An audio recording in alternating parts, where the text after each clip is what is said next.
good, all my hoopers and hoopettes? And we are back with another special episode, man. We got another Texas native. I know y'all like those. I know y'all really like those. So, I love it. We're for sure going to have a good episode today. All the way to the left of me, all the way to the left of me, I got my guy Addison. How you doing, Addison? I'm doing great, man. Ready to get rolling. I am happy to have you back, man. It's been Yeah, I've had it to does record feel a like couple it's days. been a while. I'm trying to say, bro. I feel like I haven't seen you in a minute, so this is cool to see you back in your original seat, man. Yes, It's always sir. good having you there. And last but certainly not least, we have our guy Corey Jefferson. Everybody, Thank you for having me. Thank you for having me. Thank you. Corey, brother. How are you doing, big dog? I'm doing great, actually. You are another one of those guys. I'm happy to finally see you here because I've been trying to make this happen for a while.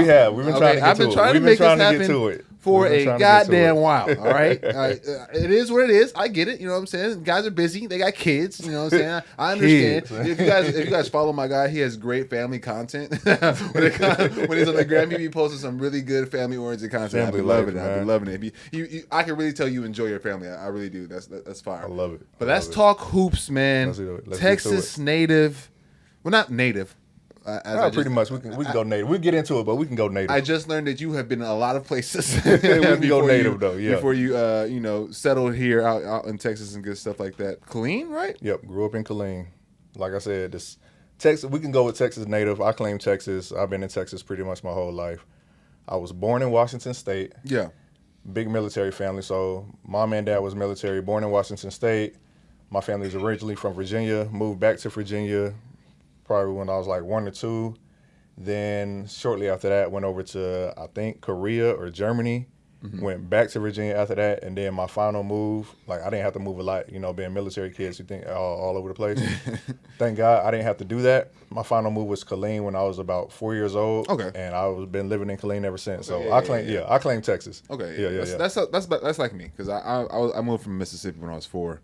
And then I moved to Cali when I was 4. So I basically claim California for the most part because I ain't got no accent, I ain't got nothing. You would never be able to tell. Exactly. No, I wouldn't have got that. I wouldn't have got that at all. That's dope, man. That's dope. So when we pick up a basketball? We picked up a basketball really late. Like I was like when I for real started playing basketball, I was about in 7th grade. 7th grade going to 8th grade? That is late. That is definitely late. 7th grade and 8th grade, I played like my first organized basketball. I didn't do any AAU before that. So like just the friends were playing on the blacktop and they were like, basketball tryouts. Well, by then I was like playing because 6th grade you can't really play on the team for real unless it's AAU. Yeah. But you can't play for the school. So I didn't know about AAU. My moms didn't really know about AAU. I was the only one that really did like sports in the fam. So there was no like, oh, let's go to AAU practice or whatever. So I was playing around on the blacktop during school in 6th grade. Then 7th grade, I was like, all right, I'm trying to make the team. Make the B team, obviously, first time playing. Funny story about that. When I was in elementary school, I was a tetherball king in elementary. Stop playing with your boy. I was a tetherball king in elementary. No basketball. Hey, hold on. I ain't want to mess up the mic. Come on, bro. Bro. Tetherball king out here, no basketball. So they came to get me from the blacktop. Like, yo, come play basketball. I told them, I don't play basketball. I don't know how to play basketball. They're like, man, quit playing. You lying. I was like, nah, all right. So I got up there, and it was literally like a movie. Like, they passing me the ball. I don't know what I'm doing. They tell me to shoot it. I shoot it. It's like flinging all over the place. They was like, yeah, man. Were you a go bigger back. kid at that point? Yeah, I was the big kid, which makes it, like I said, it makes it still funny because it's like, this is literally 5th grade when I first, when this happened, I was in 5th grade. I remember it vividly. I was in 5th grade. They came to get me from playing tetherball. They was like, yo, come on. We need one. Come on. Like, what you doing down here? You too big for that. They came to get me. I don't know. I didn't start keeping up with heights until like 6th, 7th grade. Like I said, I didn't play basketball. So, even in the basketball world. In the basketball world, people like, yo, how tall are you? Like, now it's like, yo, how tall are you? I'm 6'9". You get measured in basketball. You keep up with height in basketball. It's a big thing. But then, 5th grade, motherfuckers don't care. They don't care. So I don't know how tall. I didn't keep up with tall. I was probably... Well, like 7th grade, I was like 6'4". Damn. So 5th grade, I'm saying like 6'2", 6'3". Yeah. Damn. If your friends didn't invite you to come, coaches were gonna find exactly. you. So they're like, oh no, he gonna kill y'all. Come on, let's go. I got out there. They was like, oh nah, yeah, go ahead, go back over there to the playground, man. So yeah, they kicked me off. So, but yeah, 7th grade. Moral of the story. 7th grade is when I really started playing basketball for real. Oh. I made the B team. I ain't know nothing about. At this point, I'm still learning, literally just learning basketball. coach tell me to go sub in. I just run straight off the bench on the court. Like, I don't go to the table. I'm just running in. I didn't have no basketball shoes. My very first practice, I was hooping in Tim's. Like, I was all over the place, man. I was all over the place. Like, my very first practice. Matter of fact, it wasn't even Tim's. I remember. It was Lugs. It was Lugs. My very first practice, I was hooping in Lugs, the boots. I didn't have no basketball shoes on. Bro, come on, bro. Look, hey, real quick. this is for real. I'm thinking, oh, okay, we get to go home after school. We come back for practice. Like, time wasn't a concept for me because thinking about it, like, that makes no sense. You have no time to do anything now. But time wasn't a concept. I'm thinking, all right, go home, come back, get my shoes, go back to practice. No, practice is literally after the bell rings. There's no going home. I have my lugs on, God, so I'm just in there already uncoordinated. I'm like 6'3", 6'4", lanky. Hey, I'm gonna make it worse for you. Look, I wear glasses. At the time, there were no contacts at the time, so I was wearing glasses. Not goggles. Glasses. You know the little strap that you have on for the reading glasses. Yeah. I had on my strap. I put my strap tight on the glasses, and I was rocking, bro. I promise I'm gonna find a picture when I leave here. At the end of this, I'm gonna find a picture. Bro. I'm gonna show you a picture. Yeah, I didn't have on goggles. I gotta see that. I did not have on goggles. I had on literal glasses and just like that is the funniest. Tied them in the back because you know you're like a real shot blocker. Like you're a real like. Matter of fact, shot. You seen that movie Rebound? I think it was like Martin Lawrence. They had the big kid and everybody was like all afraid of him until they like ran up on him and attacked him. He just fell over. That's probably the closest thing to me. Everybody like all the other teams was like, oh man, they got this 6'5" kid over there. Man, he gonna be killing everything. God. I wasn't doing nothing. Yo, not a thing. That's great. I love every bit of that. Especially the tetherball part because I was a tetherball champ. And the fact that you were a shot blocker too, I was like there must be some correlation there. There definitely is. The spiking of the ball. Yeah. No, that's probably the only thing is like spike the ball. Timing at my hand-eye coordination. You got it's something had to carry it over, but man, I didn't touch the ball till late. I need tetherball to come back. It needs to be a real sport. It needs to be televised. Put it on the If they can make pickleball as big as it's gotten, put it on the Ocho. Get tetherball on it. Preach, bro. I'm saying it's got to make a comeback. I thought we would talk about tetherball, and that's where you'll find me. So that's fire, bro. That's fire. I'm happy. This just brought back real memories, bro.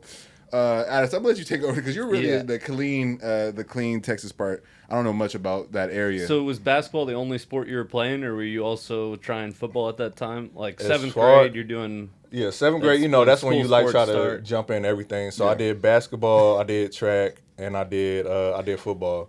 So, like I said, you're young, you're doing everything. Yeah. Football, I played receiver. Track, I did actually tight end and receiver. Like I said, once again, I knew nothing about any of this. Like I said, I didn't have a sports family. Me and like a cousin, one of my cousins in Virginia, we're the only ones that really play sports.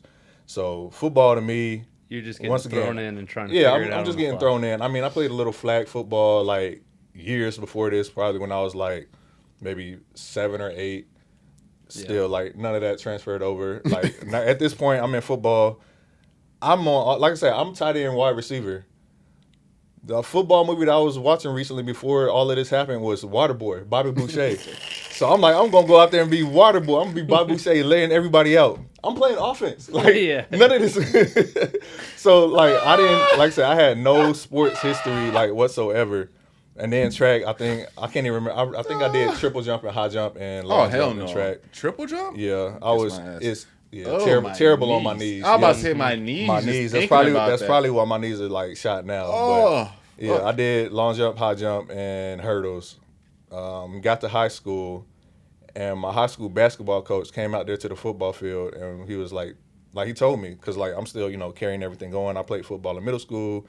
I'm going to play football in high school, too, and basketball, obviously. High school basketball coach told me, hey, you go out there and play football, they're going to go for your knees, and they're going to take you out, ruin your whole career. I heard that shit, too. I said, you know what, coach, that's all you need to say. Yeah, I didn't like that. That was it. I stuck with basketball after that. I didn't like none of that. So it was 8th grade, or was it high school when it started clicking a little bit basketball-wise? It started clicking, like 8th grade, I made it to the A team. I was probably still sorry, honestly, at that time, but they were like, all right, this guy's tall. He can do something for us. But 8th grade, I was still sorry. from the eighth grade summer going into ninth grade, it was when I finally like played AAU. I remember like after the eighth grade season, and you know summer's coming up, one of my friends asked me, "Hey, who you playing AAU with?" I'm like, "What's that?"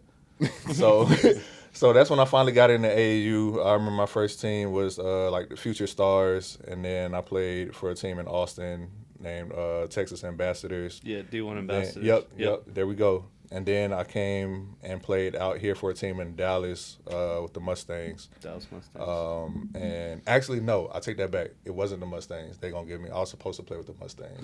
They probably mad to this day. But I played with Texas Select.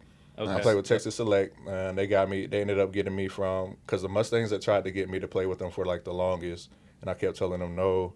But Texas Select came, the team out here in Dallas, and they told me that they would pay for my mom to go to Vegas to watch us play in like the Vegas tournaments. That's all it took. That's all it takes, baby. You take care of mine. Exactly. It's always a yes. So that's when I started really getting into basketball and everything. Like after that 8th grade year, going to like 9th grade playing AAU, and then when things like started to click, it was like, yo, I could really like do this. This is really like be something. Probably like around 10th grade. Like 10th grade is when I started getting like scouts and everything. Everybody come in watch me play. Like during AAU, then they would come to practices. That's when the letters started coming in, and I was like, okay, I might actually be able to do something with this. Gotcha. Do you know? This is a side note. His school mascot, Clean High. Mm-mm. You want to tell him? I love it. I think specific. It's awesome. A fighting kangaroo. Not just a kangaroo. It's a fighting. See, look, everybody make this, but look. Run up on a kangaroo. Yeah. How many people will run up on a kangaroo? How many people will run up on a kangaroo? I'm just saying. Don't justify it. You don't need to. But look, it has to be justified. It has to be. Because look, you don't see, like you hear it and you think kangaroo, but you don't see the kangaroo. Kangaroos. There are no kangaroos in Texas. There's not, but it starts with a K. It don't matter. It starts with the K. The Killeen Kangaroos. It starts with the K. But you look up kangaroo online, and they're gonna be the buffest, swollest animal ever around. But yes, that was us. That was us. Yeah. Hey, that's not as bad as New Braunfels as the unicorns. Yeah, see, New Braunfels high as the unicorns. I would have been hot. Not nearly as That's not even. I mean, kangaroos. You hear kangaroo, it's like you got to say it together, like Killeen kangaroo. You got to say the kangaroos. Killeen kangaroo, but still, even if you say we were the kangaroos, it was like okay. But you say unicorns, it's like come on, man, we about to smack. Oh my god, bro, that's funny as fuck. Yeah, that was that's us. Funny as hell. Killeen kangaroos. What? I have a question. When you were going through the AAU portion, because I was late to AAU too. I didn't start playing AAU till my junior year, or going into my junior year. What was those Vegas trips like for you? Vegas trips? Yeah, no fun stories from the Vegas trips, man. I say this because I didn't have. Well, you go ahead. Go ahead. I say this because I've been to Vegas up to this day. I've been to Vegas maybe 20 plus times. I have never been to Vegas to have fun. It's only been for basketball things, right? Right. And a majority of those times I was underage. You know what I'm saying? But when you going as a high school kid at 6'4" in high school and shit like that, everybody looks grown. You get to do a lot of fucking shit. Like me and my guys were for sure outside acting a fucking fool when we was in Vegas. We tried to be. We were. I don't know if this is just because. Like at the time, we didn't understand the concept of money like we do now. Mm-hmm. So we stayed off of the strip. And I don't know if this was like a money thing or if like kids don't belong on the strip anyway. Because I remember like, we going to Vegas. You know, you see the movies and shows all the time. Vegas. Like you said, we kids. Ain't really much. Hey, we kids. So we get to the strip and, you know, they have like curfews for teenagers and everything. Like you can't do this. You got to be this to enter. You can't even you can't walk around the casino. Like, you got to stay on the path. If you touch the casino, hey, get out of here. Yeah. What you doing? Like, you couldn't do none of that. I'm like, dang, this ain't nothing what I thought it was. So, I mean, there was, you know, times where I wasn't doing much. You know, I was still like the choir boy. You know, I grew up in the church and everything. So I'm still like, hey, I ain't supposed to be doing all that. So, but I have teammates that had like, I'm like, dang, in the pool. So I'm like, man. There was times that I got really introduced to what AAU and what basketball, high school, or just basketball, how big it was through that, because I didn't know, for one, per diem, like getting money to like, go do shit. Before, maybe $10, go get you some lunch or some shit like that or whatever. I was playing for a pretty big AAU team at the time, and I can talk about it now. And I was on the lower end of the totem pole in terms of like talent and shit like that. I was getting $300. Go have some fun. I'm 16 years old, 17 years old. Listen I would have been in trouble. I'm over here like, you know what? And then this. I already said it before, and you guys can do some history checks. I've had the other guys on my AAU team. I'm talking about living a different life that I didn't know you could live in high school, bro. Like their own hotel room. They got first class service in more ways than one. None of that. Money. I'm talking about every shopping spree. I'm like, yo, what the fuck is going on? I was super confused. I just want to see anybody else share similar experiences. But that was my first introduction into what basketball can bring you as like if you're like really good at that shit. So I always thought that was. I didn't have Vegas is always one of those places, man. I didn't have any of that. I did have not like the Vegas like lifestyle thing, but it was just like as far as. Oh, you get good, like, because, it was like the main event or something like that when everybody would watch you play the big tournaments in Vegas. And I remember it was like, what was it, P. Miller Ballers or P. Miller All-Stars or something like that. And they had DeMar DeRozan and, who was that, like Romeo and everybody packing out the arena. And I'm like, man, everybody in here to watch us, like watch these kids. And you got to play against DeMar when he was on the Romeo? Like, Romeo? Man, this is crazy. So I'm like, that was my like experience of like that next level and like, man, really like we really take off. Cause like for me, I kind of took off with, I think it was in Arizona. I think we were in Arizona. We were playing in Arizona and we had to play, I think it's Terrence Jennings. Okay. And he was like 6'10". I think he was a year above me, but actually I was probably playing 2 years up. I was playing 2 years up because my team was already a year up. Okay. So we went against Terrence Jennings, so he was 2 years ahead of me already.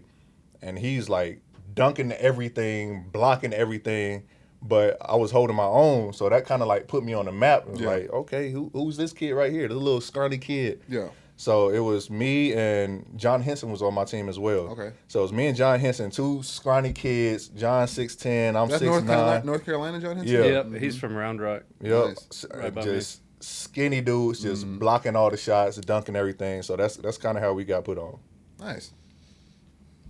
You still in the text? My bad. I have the Vegas my question. bad. We had let's circle it around. Yeah, so that's when AAU is really when your recruiting took off then. Yeah, for sure. Who were you hearing from, or was it Baylor kind of all the way? Or? It was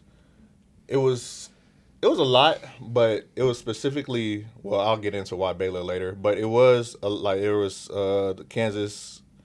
Kansas was talking to us. Arizona, UNC. It was really a lot, but at the end it came down to like UNC, like. Me and John had talked about like going to UNC together. Mm-hmm. But who else? Arizona, UNC, Arizona, and Baylor were like my top. Arizona because it was still close to Texas. Like I said, I'm a big mama's boy, so it was close to Texas to where she could come and watch the games. UNC, like I said, we were from Virginia. My family was originally from Virginia, and my mom had retired while I was in high school. Well, she retired in middle school, I think. But I told her if she was going to move back to Virginia after I graduated high school, then I would go to UNC. Mm-hmm. If not, then I'd go somewhere closer. Obviously, we stayed in Texas. Mm-hmm. And Baylor was like big on the list as well. Obviously, they're in Texas. They were like down the road from, I think it was like 45 minutes from Killeen. But they also had like one of the best between Baylor and UT, but UT wasn't really recruiting me. But between Baylor and UT, they had the best strength coaches in the Big 12. And obviously, at my size, like my frame, strength was like one of the things. You're a strong ass motherfucker though. Yeah, now look, how much you think I weighed going into college? At least 220. It had to be at least 220. I was 170. Kiss my ass, bro. I was 6'9", 170. Kiss my whole going ass, into hell no. Going once again. I'm going to find a picture and I'm going to show. My arms were probably like this big. 6'9", 170 going into college. That's crazy. And so what made you think to look for a school through like that? Like you wanted to look for a strength and conditioning coach, and that would be your. I really just knew I needed it. I mean, it was like a whole like you going through the list like what's all important, like the guys that are gonna be there. I knew a lot of the guys I would be there with, like in my class. Obviously, it's close to home. The coaches that are there, and like I said, all this had gone into it. But that was like the main part that like really set it over the top. Like I said, it was Baylor and Texas that had like the best strength coaches in the Big 12, and Texas wasn't recruiting me anyway. Yeah. But so Baylor, like their big sell on me was like showing me one of the past players that were there, Mamadou Dieng. He was a like 7'5", I'm not 7'5", but a 7-footer from Senegal, and he came in. Not my size. He had the same frame. Like he was thin. He wasn't 170. He was thin. And then they showed him like his senior year, and he was like bulked up and everything. So that was like their recruiting piece for me. And I was like, yeah, hey, y'all can do it. Motherfucker, you strong as hell. Yeah. Like, no. That is now. Like I worked on crazy because I'm a strong motherfucker. I think I'm a strong dude. You feel me? Especially for like a guard or a wing, whatever. So like boxing out bigs and stuff like that is something that is not the biggest deal for me. You and no, hey, we done had some battles. We had some battles, and you that really shot go out there. Tone would be down there fighting. I'm like, mad as hell. Like, why are you so hard? I'm like, fuck the rebound. You can't get this motherfucker. Man. I'm taking your ass out. I'm using every bit of energy I have to. Damn. I came a long way. That's fucking dope. Shout out, Charlie Melton. That was my strength coach. Charlie Melton was his strength coach. Well, I think he you did your motherfucking job, Charlie. Hey, he did his job. He went out, like I said, 170. That's legit almost 100 pounds to where right now. 90 pounds. 90 pounds. That's tough, bro. I love that. Yeah, so that was my main reason for Baylor. That's fucking fire. Yeah, and that's really smart on your part to that's what I'm saying. Look at those types of things.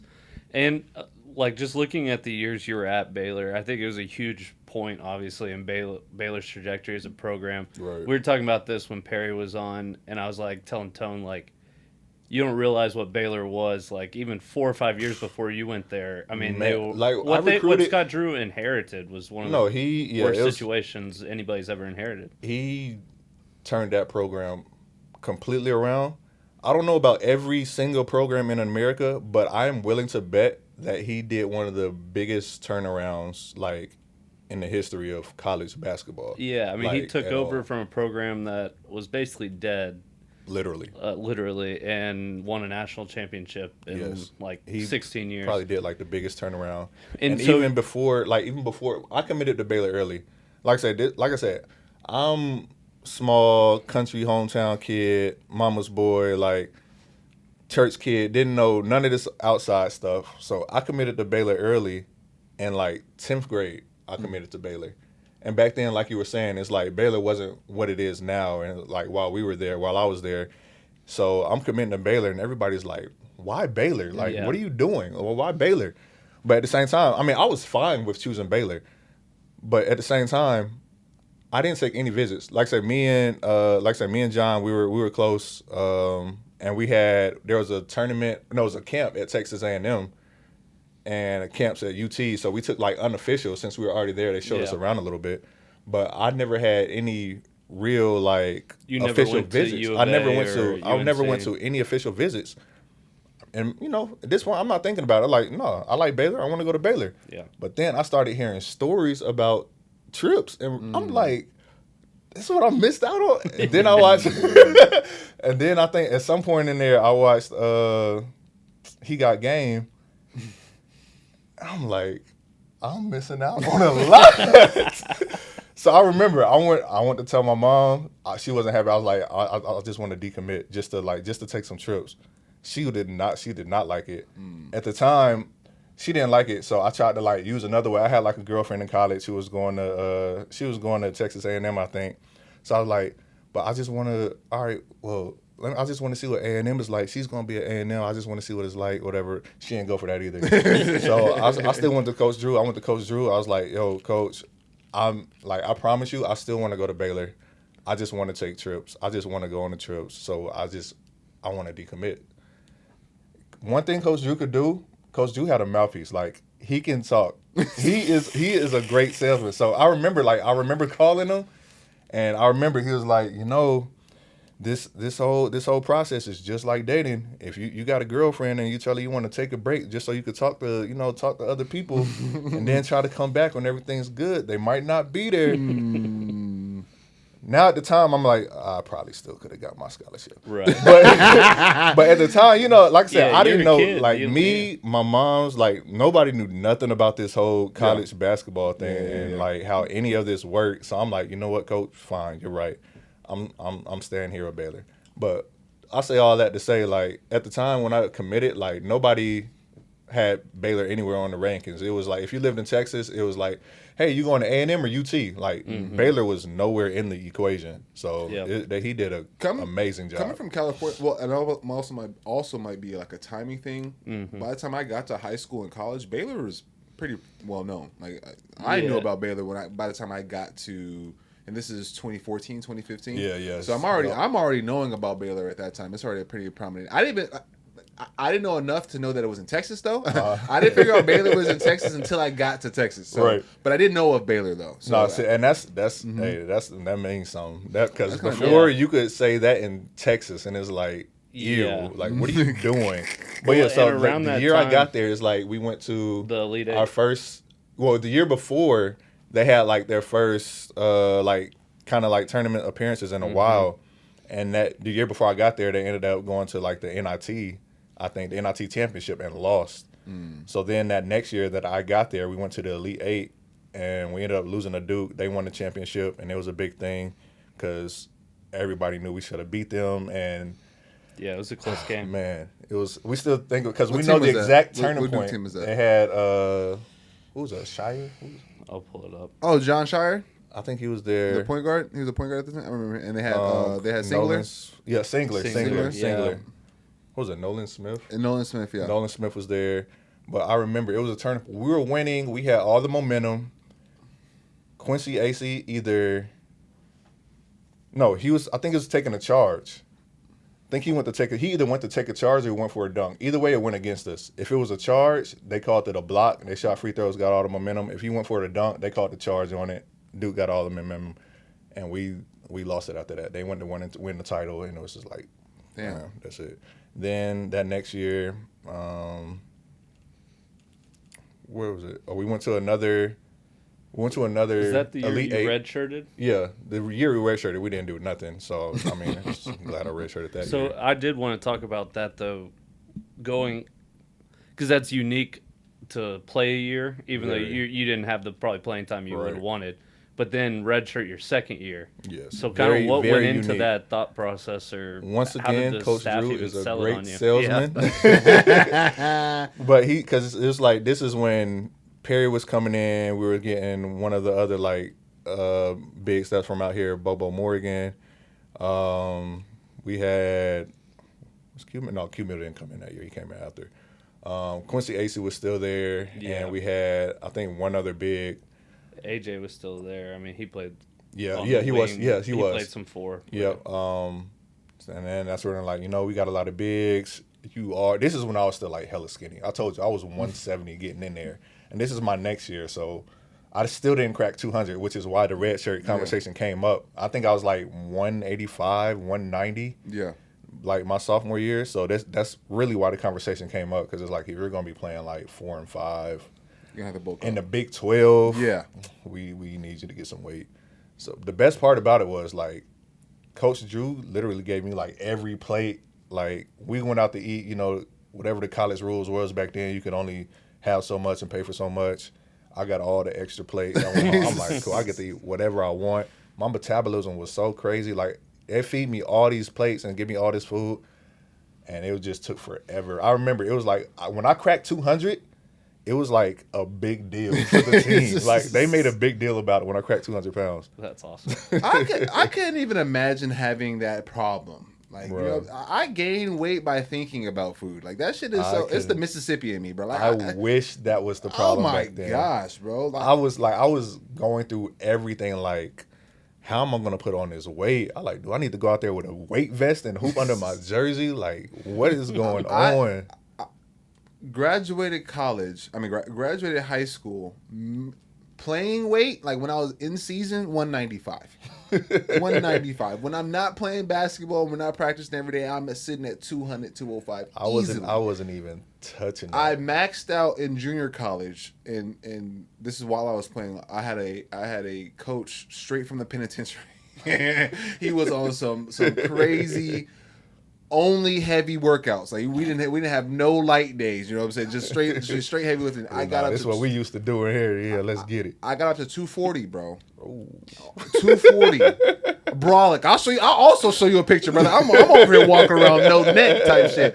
Brawlic 240. So the fact that y'all motherfuckers are struggling to break 200 is crazy to me, struggling. Bro. Like it was. Then when I got to Angelo, my playing weight got down to like 195 again. The lowest I got to was like 190, but that was also because I just wasn't I was just not eating well. I just was just working out all the time, not sleeping, not doing nothing, and just playing basketball. I was stressed out, stressed out just eating, not eating basketball. That was my problem. Yeah, but that was like the lowest. That's the lowest I've ever been dribbling a basketball while playing basketball. 190 pounds is the lightest I've ever been. The heaviest I got in college was 215. That's the heaviest I got in college was 215 pounds.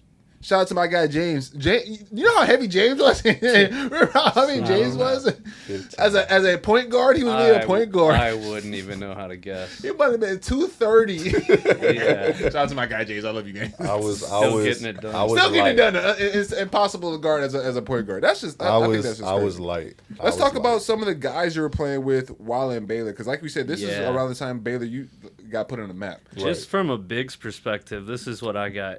You got Quincy AC, Lomars when you first got there, F.A. Udo, Anthony Jones, Perry Jones, Rico Gathers, Isaiah Austin, and then Quincy Miller in there. He played a little forward. Quincy Miller, yep, and then Motley. Yes, we had a legit that's run. Two legit bigs on every team at least. Legit run of bigs when it came to Baylor basketball in that era. I mean, what can practice be like? Like you got a lot of bodies. He was getting dunked. People were getting dunked on every day. Yeah. Because you all know there's only so many minutes in a game. Exactly. Like people were getting dunked on every day. But it did help us, like, as shot blockers, like, all right, we know how to block shots now. Like, we know how to, somebody going up for a dunk. You're not scared to get dunked on. No. Well, for me personally, my whole thing was I was never scared to get dunked on. Now, how I got dunked on, that's a whole nother story. Like, if you, like, boom, and, like, shaking the rim, crowd going crazy, that's embarrassing. But as far as me, it's like I'm a big. I already know. First, I'm a shot blocker. Like I was trying to block shots, which I did in college. Oh, yes, you did. So it's like I know I'm gonna get dunked tetherball on. Skills, baby. Like there we go, tetherball carrying over, baby. But like I know I was gonna get dunked on, so I'm like I'm not worried about that. Like if I get dunked on, cool. But if I go up and get this block, that's putting more money in my pocket for these scouts to see. They can see that I ain't worried about getting dunked on. If I do, next play, whatever. But I know for me, going to attempt that block was putting money in my pocket. Yeah. That's fire. Was there ever a time with how deep y'all were, and it's so different back then, but would you think about ever leaving Baylor, or was it like, man, I'm going to grind this thing out because I know if I'm earning minutes on this team, like, I would say, I'm proving myself. No. Initially, no. There was one time that I thought about leaving Baylor. And it wasn't even like to leave to go to another team, just like leaving Baylor, going home. Going through my redshirt year was that in itself is like tough. Because literally, I just came off of my freshman year. It was like, all right, I didn't play this year. I'm going to play a little bit more next year. And then you have to have that conversation of, all right, we're going to redshirt you. So even just going through practice, and like I said, we sucked that year. So I'm like, man, I could help. In my mind, I'm thinking that, no, I could not. But in my mind, I'm thinking that, man, I could help. I could do something. I want to get out here and play. You know, you going through practice every day. You getting, like I said, we had hella bigs, like physical bigs. I'm getting beat up every day. Quincy AC down there just boom, dunking everything. And I'm going through this every day. And I'm like, bro, I just want to play. I got to do all this and not play, like not touch the court. And then we had this coach, Coach Jerome Tang. Yep. He is now the coach at K-State. Yep. As an assistant coach, I couldn't stand him. I couldn't stand him. Hated his guts. Now I love him. He's one of my favorite coaches of all time. Like to this day, I love him. But at that time, because everybody has their role as a coach. Mm-hmm. So Coach Drew, he wasn't the yeller and like jump on you and everything. That was Coach Tang's job. So Coach Tang was like the pit bull to like get on everybody and like get on everybody's nerves, which he knew. So and he did it well, and he knew that. So he took pride in it. So he was the coach that was like always on me. And I remember this one time just after practice, I already got a lift. We had to lift after practice, and I'm redshirting, so now I got to get in extra shots and extra workouts and everything. I can't remember what the drill was, but we had a full-on practice. Then I went to the weight room. Then I came back for another. And this is, at the time, they're still trying to put weight on me, so I'm doing crazy lifts. Yeah. All this to try to bulk up, get muscle and everything. Then back on the court for a workout. I can't remember what drill we were doing, but I snapped. Like, I promise you. I tried to swing on him, but when remember, this is after practice, after weight room. I tried to swing, and I could not. Like, I had a cramp right here. Like, I could not move my arm. I wanted to swing so bad, but I caught, bro. All this right here just locked up. And I think we were shooting shots or shooting free throws. I remember because it kept happening, and that's why I kept missing. That's why the main reason I was getting frustrated, because it kept locking up, and I was like, get it out. I kept catching the cramp, kept locking up. Then he said something. I wanted to swing so bad, but my arm was just stuck like this. I remember I went home. I called my mom. I said, "Mom, I'm coming home." No, I said I'm done. So, you finished practice? I said, "No, I am done here. Like, I'm coming home. I am coming home. I'm coming home tonight." Like I said, I'm 40 minutes away. Like, I could have made the trip and been home in 40 minutes. I've had that conversation with my mom a couple times for sure. I said, "Mom, I'm coming home." I remember I said, "I'm done." She said, "Oh, y'all finally done with practice?" "No, I'm done with this school. I'm coming home." But yeah, that was the only time where I was like, "Yo, I want to leave." So but other than that, bro. I was Baylor all the way. I was well, especially if you've gone through that experience of having to sit out. Back then, you would have had to sit out again. So exactly. It's like, why would I put myself in that? But back then, no, you had to sit out a whole nother year. So like, no, I'm not. Yeah, I'm just curious with guys that were in your shoes. Like, think about it nowadays. When you have that type of adversity, you had to just deal with it. Yeah, right. And like how much value that probably gave you in your life, though, going through that. And having Baylor still be like your home, like instead of just jumping ship, like the kids I will thank my mom for that as well. Like I said, in my heart, I wouldn't have wanted to leave anyway because, like I said, it was there, it was home, it was like 40 minutes away. The heat of the moment in that circumstance. But at the same time, even if I did want to leave, my mom wouldn't have let me. Yeah, like she was the type to like, no, you already committed to this. She was, first of all, she was military. Mm-hmm. She was like a mother of the church. And she was like by the book. So everything, there was like nothing, you're doing everything by the book. If you say you're going to do it, you're going to do it. And there was nothing like, I remember after, this was my senior year, I finished up Baylor. I'm like, all right, I'm going to the league. I'm doing whatever. So, you get the people, they start sending you, shoes and everything for whatever. And it's like, I mean, they say it's illegal, whatever. But so I was like, talking to him, like, all right, you can't send it here because, that's a violation. Don't send it to the school. They sent me some shoes. I was like, send it to my house. I remember I got a call from my mom. Yo, what's up? Hey, what's up, Mom? I said, hey, somebody sent some shoes here. Are these for you? I said, oh, yeah, that's fine. You just leave them there. I'll get them when I come home. She said, who sent them? I was like, this guy sent them here. She said, ain't that a violation? I said, Mom, and he said, it's at the house. It's not at the school. I haven't seen them yet. I haven't touched them. It's fine. She said, I'm sending them back. I said, oh, my gosh. Like, she was by the book. Yeah, most definitely. Yeah, so like I said, if I wanted to leave for real, like, she wouldn't have let, like I said, I owe it to her. Like, she wouldn't have let it happen. Like, in that instance, I didn't want to leave, but whatever other instance it may have been, it was like she would have made me, like, stick it out, make me go through it. And I definitely think I don't know what part of my journey that, like, took from it, but I know that definitely, like, I took some things from it. It helped pave the way, for sure. Yeah, I just think there's value in that kids are losing. For sure. I definitely share a sentiment on like being frustrated that you have to like sit out for a season, but for different reasons. I was big enough, okay? You know what I'm saying? I didn't have no problems with my weight. My problem was my lack of academic success. That was the reason why I had to sit out for a year or stuff like that. That is for certain. That's frustrating. I want to know some more about Pierre. That was one of my favorite guys, bro. Yeah. Happy Jack. Oh my gosh, Happy bro. Jack. I know you got some stories of my guy. No, he was. This is the first of all, certified bucket. Certified, without a doubt. Certified bucket. Just no doubt about it. Need a bucket. Go give it to him. No, don't even draw up a play. Just get a ball to Pierre. Get him in space. Certified bucket. This was like the first time I've ever seen anybody that just didn't work out. He didn't work. Like everybody does individuals, and he like, all right, Corey, this is your individual time and whatever. Obviously, he had to do it like a workout with the coaches, but it was like he pretty much just did shots because it was natural. It was literally a natural bucket. Yeah. Because he even told us one time, like, he was like, bro, like, are you gonna do workout or whatever? He doesn't do it. He just likes to shoot for his workouts. Like everything else is just like the feel of the game. Yeah. And I'm like, that's literally all it was. And he got out there and got buckets. Like if he would have been 6'5", it would have been ugly. No.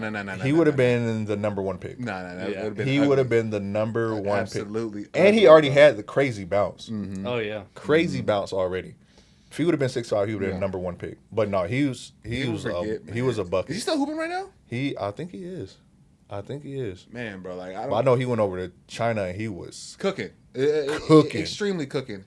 And he's also just a cultural phenomenon also. He's just actually a really cool ass, like, aesthetically. Like, when I was in high school, you wanted to be like Poppy God. He was the first, like, sneaker king. Yes, bro. Yeah, bruh. I'm like, bro, you in college? Yes, bro. All these shoes, like, literally a different shoe. Like, he was the PJ Tucker of college.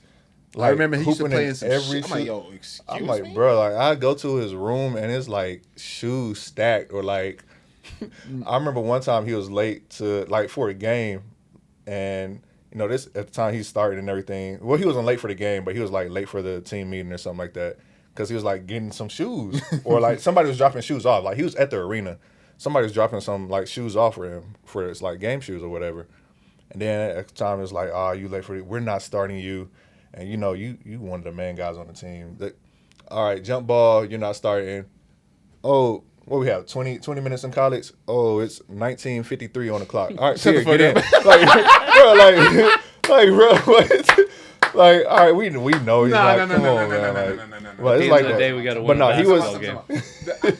He must have been joking. Like, I know everybody must have been laughing. Like, come on, we know we know he's gonna play, man. Come on, like, we need him. Like this, I think this was like during, cause you know early on we play like whoever, like small teams. Okay, we know we about to get this win, but I think we were playing like a real game. So it's like, come on, we know he's playing.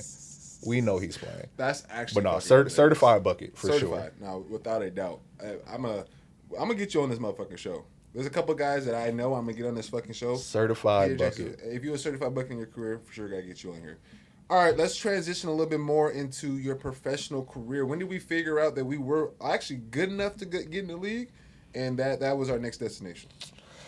I would say, actually, probably the year after my red shirt.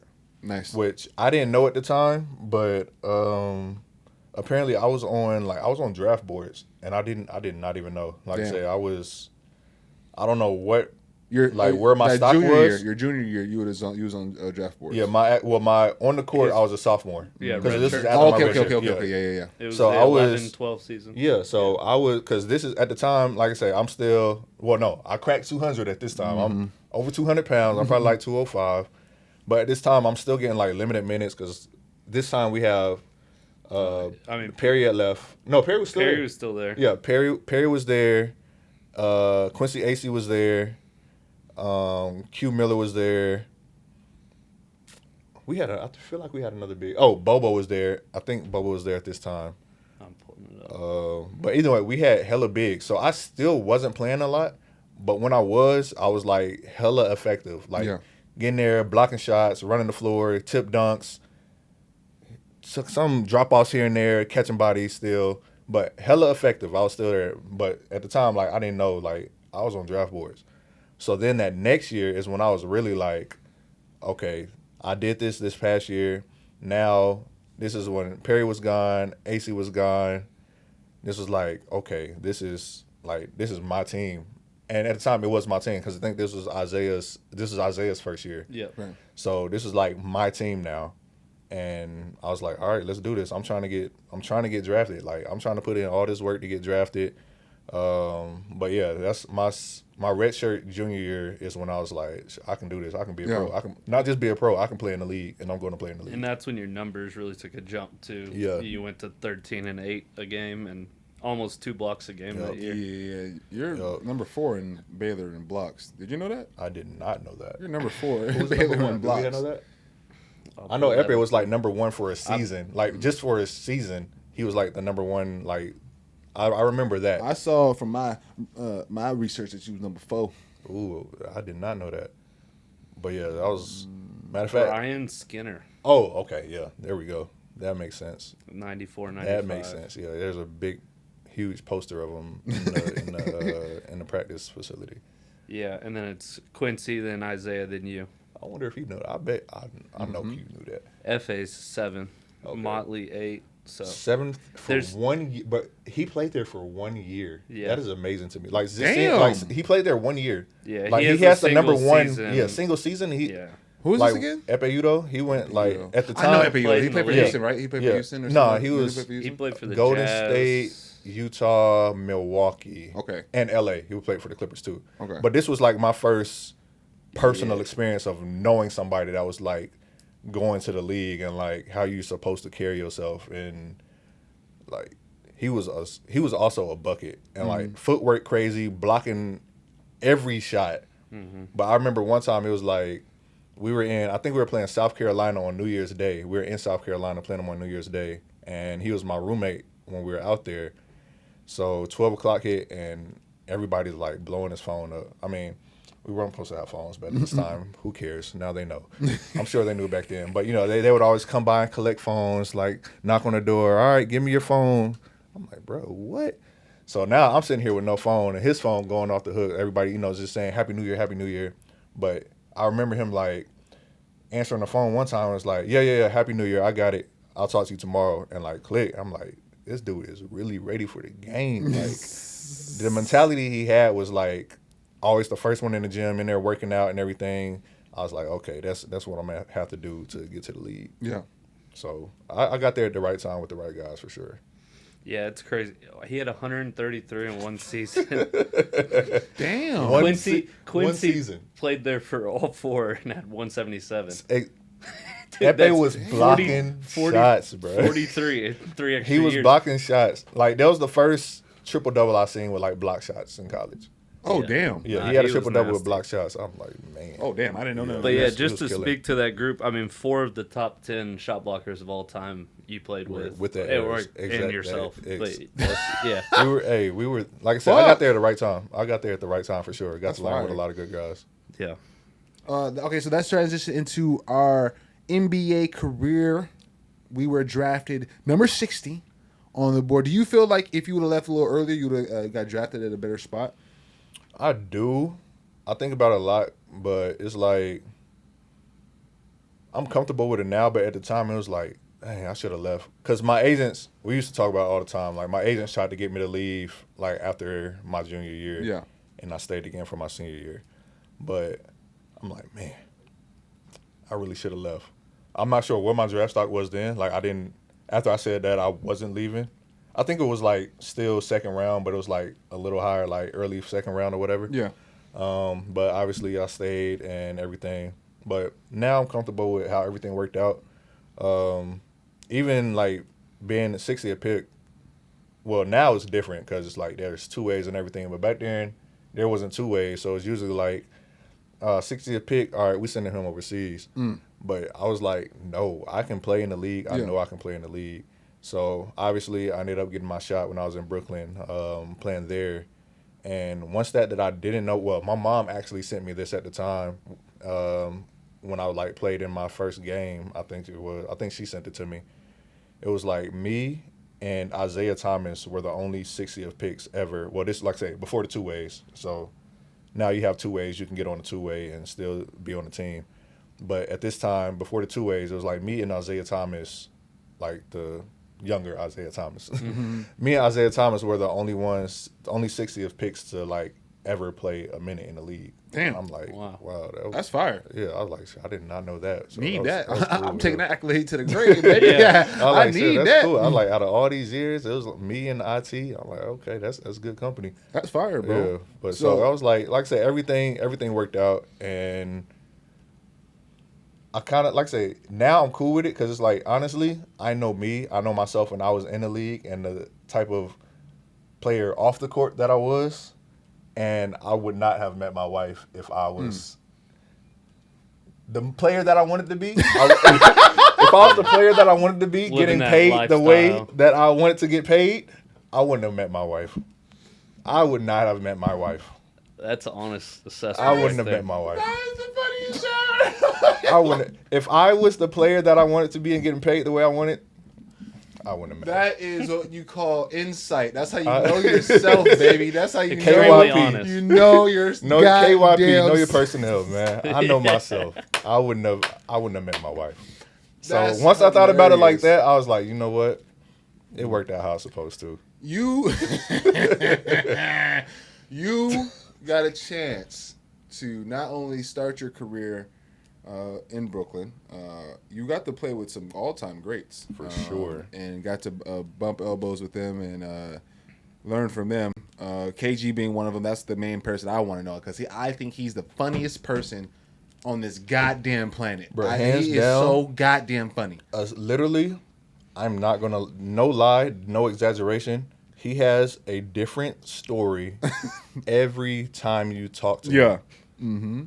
Every day.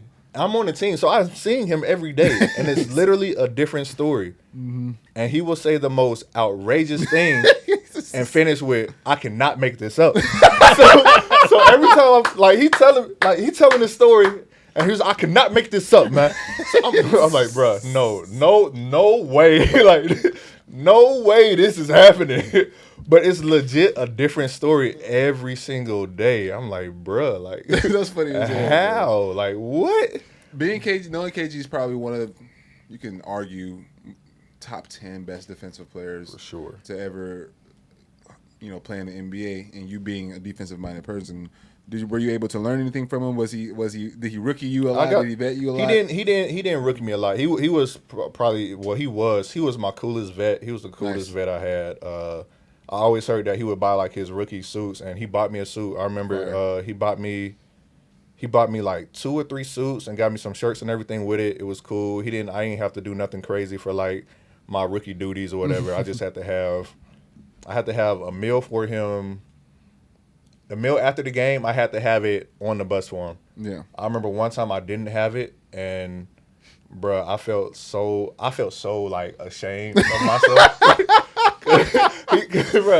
Because it was like, in the league, it's like you'll have a meal like right after the game. There'll be a meal in the locker room for everybody to eat.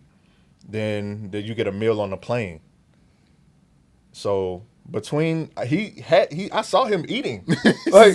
I saw him eating when he was in. A matter of fact, and we were in Detroit, so I had some people in Detroit that I wanted to connect with before we left the arena. They were in the arena. I was like, okay, cool. So I saw him eating. I'm like, okay, cool. He already got his food. So at this time, I'm like, all right, he good. I'm going to talk to my people and everything. He took the first bus, so I took the second bus. So he already on the plane. I get up to the plane. He like, well, shit, we can say it on here. He called me cocaine because everybody called me cold, and then like I jumped like. My bounce was crazy back then. Like my bounce was crazy. He's like, so you be so high. So my nickname was Cocaine. So he like, cocaine. He like, you left me hanging, bro. I ain't got no food. I'm here starving, man. So he exaggerated the whole thing. Like he like, man, I'm looking to eat. Get on the bus. Ain't no food in my seat. So now I'm here starving till I get. I'm like, dog, but bro, I felt so bad. I'm like, dang, my bad, Tiggy. I'm fucking crying, bro. I never missed another meal. I never missed another meal that year. But that was really like the only rookie duties I had. Like get ticket his post game meal, put it on a bus because he always took the first bus. But other than that, but yeah, I learned a lot from him. He taught me like off the court, on the court. I remember it was that's one story I do have from him. I remember my rookie year, I was in the locker room getting dressed and everything, and I had some, I think it was a Fruit of the Loom boxes or something, or Hanes. Maybe it was Hanes. It was something like bright green drawers, bro. Bright green drawers, and he was like, "Bro, what?" It's like, what kind of drawers is that? I'm a rookie, bro. This is what I had in college. This is what I still got now. Like, they still good. I still wear them. Like, I wasn't tripping. So he was like, nah, man, we got to get you some new drawers, man. So I'm like, all right, fine. Dang, bro, ain't a big deal. So I went and got some Hanes, polos. And I'm like, he said, you get you some polos, it's going to make a difference. Trust me. So I'm like, sure, all right, whatever, all right, fine. Well, he didn't say polo. It was just something like, some nice drawers, whatever. So I went and got some polo drawers. So I'm like, whatever, bro. All right, went and got some polos. I was talking to a chick. We were getting ready. She pulled my shorts. She said, oh, polo. I said, oh, okay. I said, Ticket know what he talking about. I'm like, dang, that's crazy. Y'all be looking at that? No. Bro, I was like, bro, that was the, like, as soon as she said that, I was like, wow, he really know what he's talking about. I said, my guy got me right. Bro, she said polos. I was like, that's crazy. That is actually funny as fuck, bro. But yeah, bro, it was literally like, he taught me a lot, man. Like I said, on the court, off the court, he taught me a lot, and it was just like, man, he was like my greatest vet, my best vet. That's dope. You also played with Paul Pierce and Darren Williams. Well, P had left already. D. Will was still there. P had left. P went to Washington. Joe Johnson. Yeah, Joe Johnson, that's who it was. ISO the Joe. The toughest buckets. Hey, God damn it. Bro, I was just talking about him yesterday.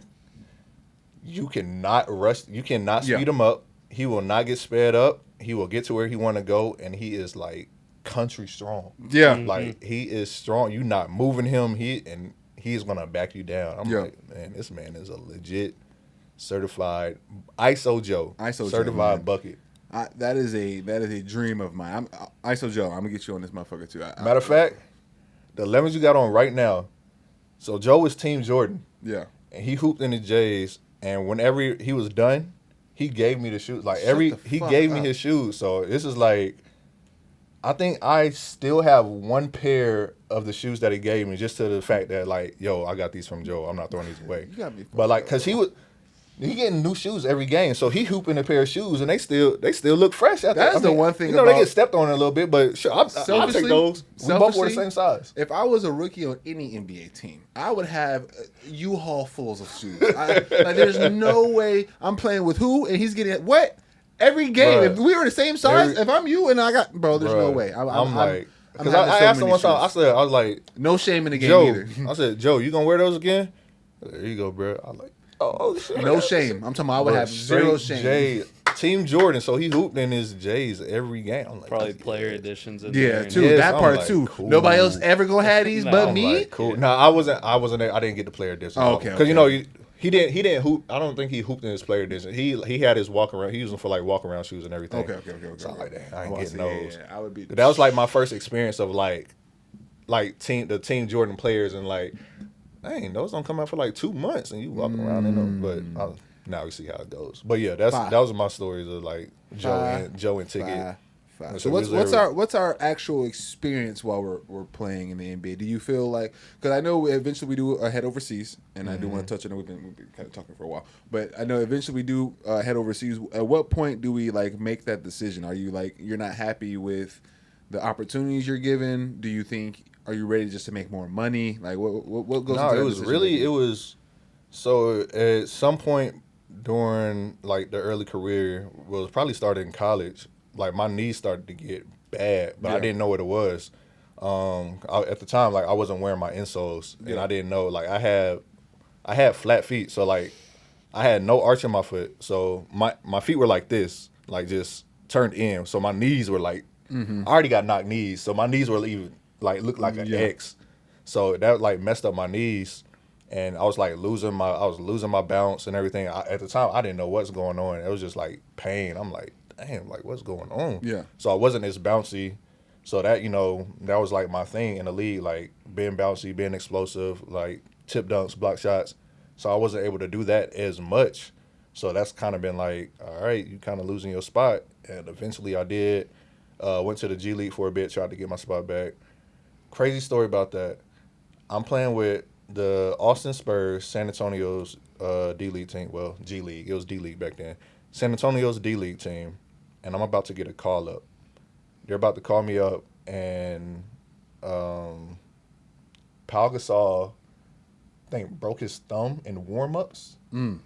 So I was like a stretch big. I was stretching the floor at the time, shooting threes, playing inside and out. But at the time, they're like, so Pau Gasol went down. So they're like, all right, they in the middle of like about to call me up to like go play with the Spurs. He breaks his finger or breaks his thumb in warm-ups. They're like, we need to bring in a legit big. I'm sorry. I'm like, yo, damn. What? I'm like, man, that is crazy. And to make it worse, it's like I don't remember the dude's name, Joel but he didn't even play for real. I'm like, bro, I could have did this. That'd be the I one, right? could have went and did this. Y'all weren't even using him. I can't remember. It was Joel something, but I'm like, bro. So after that, I was like, all right, I'm done trying to like get back in the league. I'm trying to go back and make some more money. So that's when I went to my first overleague experience. I went to play in the Philippines for the summer, and I really loved it. That was my first, like, I loved it. Like, they spoke English. It was like, kind of, they had like American stores and everything, westernized and everything, and they loved basketball. So I loved it over there. Weather was cool. That was my first experience of earthquake, though. No, those aren't fun in your first time. First time, because they put you in a penthouse. So I'm up like 50 floors up or whatever, and I feel shaking. I'm like, yo, there's no way this is happening right now. So I'm by myself in my own spot, and I'm by myself, like panicking. I look down on the street, and people just walking like nothing's happening. So I'm like, shit. Bro, didn't they not feel this? When it's the first one, that's the scariest one. I was like, yo, like, did y'all not feel this? So I'm like, all right, if they not tripping, then I went down to the lobby, though. I did not stay upstairs. I went down to the lobby for a little bit after that and was like, yo, if something pop off, I'm not going to be like 50 floors up. I'm getting out of here.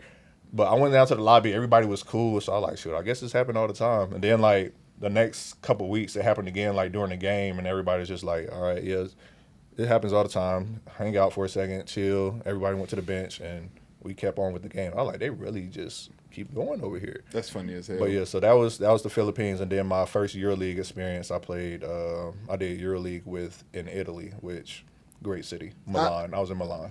I am always jealous of the Italian motherfuckers. You motherfuckers that get the chance to play in that league or in that country, should I say? But you also won the cup there, right? If I'm not mistaken. You had. Not only are you there, you're winning, so you're having a great fucking experience. I know you are. We are. We're having a great experience. Bro. The only thing with me, it was like I didn't realize how big of a team. Like, I didn't know much about the Europe experience at all, and then even being EuroLeague, like everybody already knows you, and you're basically like NBA players over there, like all-stars, rock stars over there. For sure. And then with like how they have like the different levels and everything, it's like you're on the top level playing EuroLeague, and like you're a rock star. Yeah. Like, and that didn't register to me though. So I'm like, okay. I'm glad. And their fans are fans. No, they are fanatics. Like, no. For sure. If you are a hooper, you have to experience a EuroLeague game. Yes. Like, the atmosphere is insane. Like, I could be right here on the court this close to y'all, and I wouldn't hear a word y'all are saying. Fireworks going off from beginning to end, though. Beginning to end. It's going to hold like they are fans, and I loved it. I always tell people that. I always tell the guys who are just like NBA or die type of individuals and shit like that. I'm like, yo, bro, I'm not gonna lie to you. You'll get paid all the money in the world if you get to the league, and I know that's probably one of your biggest things.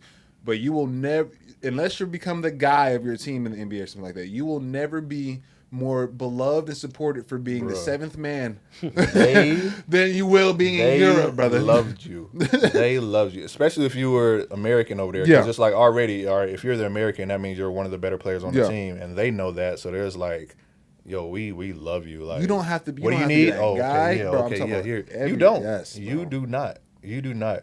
Now I will say that I didn't rock with the coach over there. Yeah, that's usually how it go. It's like a lot of the time. Bro, because I started to realize, like, I would not play in the fourth quarter. Ooh, yeah. I'm like, ooh, yeah. What? It doesn't matter. I literally had 21 time, and fourth quarter came around, and it was like, and your defensive guy, too. Yes, I'm like, what is going on? Yeah. So then, I talked to my agent, we finally talked to the coach, and he's like, we know it's your first time in Europe, so we want you to get the experience first. I'm like, bro, I'm playing 3 quarters prior to this. Like, what are you saying? Yeah. And then I found out later that it really wasn't me. It was him. Like, even the city, I guess he used to be the national team coach or whatever, and I guess he didn't do well, and the city hated it. They had like spray paint all over the town, because it was in Italian. I didn't know what it said. Yeah. But like the players would tell me like, yo, that's about coach. They're talking about like him and everything. I'm like, shit. But yeah, so I didn't rock with him, but the city made up for that. Yeah. Being in Milan was like, I'm jealous. I know. I'm not afraid to admit that. I'm extremely jealous of most of my guys who got a chance to play in Italy. Because for one, I got to play in France. The cuisine, the food, the food alone makes it. Food was fantastic. I know it was, brother. Food was fantastic. I know it was, brother. And shout out to my guys in France, because y'all do be tapping in every now. It's not that I hate y'all food. It's not that I hate it. I just would rather eat anything else. No, French food is fresh. It's clean. It has no flavor. They have like 4 seasonings in their season out. Yeah, that wasn't the case. Bro. The food was A1. Food was A1. That's fucking fire. When did you? Because I was looking up your career. When did you play with Luis? Luis Scola. No, I didn't play. You didn't play with Luis? No, I think he played with. I think he got there after me because he was in Milan, right? Yeah. He might have been. I think he might have been a year after me. Okay. He might have been a year after me. I was looking into it. Damn, that's fire. Luis is one of my favorite, a year after me. Non-big name European players. You know what I'm saying? Like, he's big, probably where he's from, but you have to really be a basketball fan to know who Luis Scola is. No, I loved him. Like when I first started actually figuring out what basketball was and like watching the league, he was like one of my players. He's one of the best bigs probably in European history, honestly, in terms of just like accolades and achievements. He took some of his teams very far in the Olympics and the fucking Euro Cup play and shit like that. So when I saw that, I was like, damn, I gotta ask you about that. I think he was there after me. Okay, that's fire. That's fire. So when do we start winding down? We're going to start transitioning into what you're doing now, which is all a part of being a tough bucket. I think the greatest thing you can do with the game of basketball is make money off of it and inspire other motherfuckers. So if you are able to play the game and then also after that still figure out how you can be around the game, make money, support your family, support yourself, of course. Exactly. I think that's fire, and you are currently doing that shit. And I think that's dope. But let's transition into our thought process towards the end of our career, because I personally believe retiring is probably one of the hardest things any athlete can do. It's like your second death. It's like an athlete dies to death. I'm going to put it on a fucking shirt one day. Like it's a fucking fact. It sounds crazy, man. It sounds crazy, but it's true, because it's like, especially when you've been playing like literally your whole life, and your life has been nothing but basketball. All right, this is where I'm about to be the next season. All right, workouts, practice, recovery, waking up, doing all that for however many years, 30-something years. Yeah.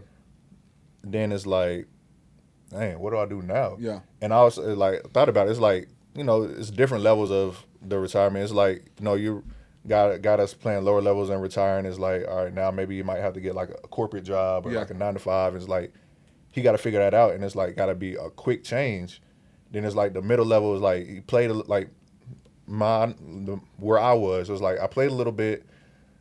I was like a little higher levels. I stored some money away. I have time to actually think about what I want to do, but I still don't know what I want to do. Like I have no idea. And I was blessed to be able to like find that time of like, let me try this out. Let me try this out. Because in my head, I didn't want to be a coach. Yeah. I did not want to be a coach. And there was nothing against it. It was just like, I didn't think, like right now, I'm doing player development. So that's cool. But in my head, it was like, I didn't even think about player development. It was just like X's and O's. Like, I don't want to do any kind of X's and O's. Like, where I'm at right now is like where I want to be. Yeah. So, but in my head, it was like X's and O's. Nah, I'm not trying to be a coach. So I don't know what I'm doing. But then it's like that last level of, even if you're somebody that made the most money in the league, like once you retire, you've still been playing basketball all of your life. And like, that is now not there. You got to find something to fill that void of like finding a hobby. And because if you don't, you're going to go insane. Yeah. Like you have to find that hobby. No one wants to give rich people like any type of slack or anything like that because you made so much money. No, they career, don't understand. That's like, fine. Like people, that's your entire life, bro. People are people. Yes. Okay. Fine. Yes, I made money. That's what they were doing their entire life. Like imagine doing something that you love to do, even if you're not getting paid for it. Like if you got a regular 9 to 5 and you go and like you just like have something that you love to do on the weekends, like when you're not at work, and you can't do that anymore. It's like, what do I do now? Like that's not like, oh, this is getting like it immediately gets taken away and it's like I don't know what to do now. Like everybody's, oh, you got money, you'll be fine. Like that is a big, like as an athlete, that is a big part of us. Which is like if we have the money, then that means that we were successful at what we did. That's exactly. Like, we put the time in and we've missed out on hella things because we were putting the time in and putting in the work to be that successful. So now all that is gone. It's like, this is what I used to do 24/7. And now that's gone. And most athletes, and nope, I know I didn't. We don't think about the second half of that, and that's the most part of your life, honestly. For sure. Once that ball stops building, that's the rest of your life. You got like another 40 years. Easily. Another 40 years. And that's with you eating bad and shit. Right. You know what I'm saying? And that's with you probably with the bad health. God forbid you keep up with your body and shit like that. You're going to live for a long time and not knowing how you can continue to add value. Like, that's really what it is, right? Like as athletes, we want to continue to be appreciated. Like it's more than just living a life and just being out there and shit like that. But God damn it, like fuck, you don't get the same feeling you do after hitting a game winner or fucking locked up somebody or something like that. There's no equivalent of feeling that shit. That can't be replicated. Like, and like that's another drug, bro. It's gonna be addicting, bro. Gone, man. You go through withdrawals after that happens like that, man. And so your thought process during this time period, like, is definitely going to shape the next phase of your life, right? And you've already said it yourself, like you're not really trying to coach, but you're also trying to stay around basketball, of course. So how do we get ourselves back in Dallas working with our great Dallas Mavericks? It really started connections. Like when they say it's not what you know, it's who you know. Is real quick. As we get into this, I need people to really fucking pay attention. This part that he's about to get into right now is extremely fucking important. Because for one, it's about connection. This is where I faltered in life because that's why I want people to understand this. Is connect. Like I feel like I'm really good with people. I've always made good friends. I've never made good connections and just keeping in contact with people and stuff like that. I feel like that's very important, and I want motherfuckers to pay attention. Go ahead, do your thing. This funny. I'm actually the exact opposite. I'm not really a people person. Like if you see me on the court, I'm completely different to where you see me like in life, and like my friends know I am not a talkative person at all. Like my best friends, I'll talk to them every now and then, but it's like they know me. It's like nothing personal. It's like, okay, Corey just don't talk or whatever. But when I see him, it's like we haven't missed a step. Yeah. So I was like complete opposite. I did not talk to people. I wasn't a people person. But when it came to like the connections, I knew how to put it on. Yeah. As to far, like it wasn't fake. It was just like, I want you to like, I'm not going to see you a lot, and I know that this is a connection, like a connection that's going to be made. That can benefit for both of us. Right. It's like going to be a benefit. So it's not like it's not that I'm being fake. It's just that I want you to know that we're good and like I'm interested in these. Because if I'm like myself, like even with my friends, like the people, like my friends after they meet me, they're like, man, I thought you were an asshole or type something shit. Like that. Because I'm like, I'm chilling. Even when I used to be out like clubs and everything, girls would come up. you look like you're bored. Like, I'm literally just sitting there, like, everybody turning up. I'll sit there. I'll go out, get the section, whatever, invite y'all turn up, whatever. I just want my drink, and I'll literally sit there in the corner, have my drink. Everybody, you look like you're bored. I'm cool. Like, I'm cool. But that's what I don't want the people from my connections that I've made, I didn't want them thinking that, oh, he's not interested. So I knew how to, like, turn it on and, like, hey, how are you doing? Nice to meet you. Sure. Like, how's this going? And that, like, be interested. Yeah, play the game. Like, ask the questions, be interested. Because it's, like I said, it's not me being fake. It's just, like, I know I have to, like, kind of overexert myself and not, like, have them thinking that, oh, no, this guy's just not interested. Showing effort, bro. Like, yeah, like, it's really legit, like, showing the effort. But as far as, like, getting with Dallas, getting with the Mavericks, at the time I finished playing, I retired because at the time I'm not making it in the league anymore. Like I said, I had to do a surgery on my knee because, like I said, I wasn't as athletic, and we figured out what it was. I had to have a surgery, and I was, like, trying to come back still, but I wasn't gonna make it back to the league, so it's like I had to go overseas. But I was like, at this time, my recovery process, I met my wife. I met my wife the year I had my surgery. Okay. So I had my surgery, ended up meeting my wife. My recovery really took like 2-3 years. At this time, I had about 2-3 kids. Mm-hmm. So I'm like, man, I've been enjoying family time. Yeah. I'm not trying to, I'm not trying to leave them here and go over there. B, I'm not trying to take them over there to where they have to readjust and, like, have a big old, like, a language barrier, try to find everything. I'm on the road and they're trying to figure out things here at home, and it's like wherever we're at, and it's like they can't understand, or something happens and they need the car. We might only have one car or something like that. So it's like, I don't want them to go through all that. So I was like, all right, I'm about to retire. And like I said, getting with them, I knew I wanted to be here in Dallas. Like I said, for that reason I retired, I didn't want my family to move. So I knew I wanted to be here in Dallas. So it was going to be either the Mavericks, the Legends, SMU, TCU, somewhere around here in Dallas to where I could work, still be around basketball, and I wouldn't have to have my family moving all around. Yeah. So I had some connections from that were with the Mavericks and with the Legends, and me and my agents, we talked to our people and was like, hey, if there's any way I can, like, get here with the Mavericks, get with the Legends. We knew some people at SMU. Whatever it is, I just want to be around basketball or whatever. I just want to be here. So obviously we were able to make it with the Legends. I got to do kind of like an intern year to see how I liked coaching and everything. And I liked it. They asked me, like, at the end of the season, they was like, how do you like it? Can you see yourself doing it?